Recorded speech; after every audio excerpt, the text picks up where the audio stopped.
ஒரு துளி கூட மசாலா உதிராமல் ஒரு சூப்பரான சிக்கன் 65 செய்கிறதுக்கு 1 டேபிள் ஸ்பூன் இஞ்சி பூண்டு பேஸ்ட், உப்பு 1 டீஸ்பூன், மிளகாத்தூள் 1 டீஸ்பூன், கரம் மசாலா 1/2 டீஸ்பூன், மிளகுத்தூள் 1/2 டீஸ்பூன், சீரகத்தூள் 1/4 ஸ்பூன், மஞ்சள் தூள் 3 டேபிள் ஸ்பூன், தயிர் 3 டேபிள் ஸ்பூன், கார்ன்ஃப்ளவர், இது கூடவே 1 டேபிள் ஸ்பூன் எண்ணெய் ஊற்றிக்கோங்க. இது நல்லா மிக்ஸ் பண்ணிவிட்டு 1/2 டீஸ்பூன் அளவுக்கு காஷ்மீரி மிளகாத்தூள் சேர்த்துட்டு நல்லா மிக்ஸ் பண்ணிக்கலாம்.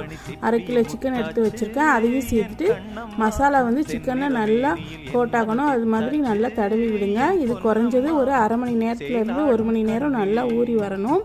ஊறினா தான் சிக்கன் நல்லா சாஃப்டாக நம்ம பொரிக்கும் போது சிக்கன் நல்லா சாஃப்டாகவும் நல்லா ஜூஸியாகவும் இருக்கும். இப்போ எண்ணெய் காஞ்சிருக்கு, எண்ணெய் காஞ்சதில் நம்ம சிக்கன் இந்த மாதிரி சேர்த்துட்டு நல்லா பொரிச்சு எடுத்துக்கலாம். 2 பக்கம் நல்லா திருப்பி போட்டு அதுக்கப்புறம் கொஞ்சமாக புதினா கட் பண்ணி சேருங்க. இது நல்லா வாசனை ரொம்ப சூப்பராக இருக்கும், ஃப்ளேவரும் ரொம்ப நல்லாயிருக்கும். இப்போ நம்ம சிக்கன் 65 சூப்பராக ரெடி ஆகிடுச்சு. கண்டிப்பாக ட்ரை பண்ணுங்கள், ரொம்பவே சூப்பராக இருக்கும்.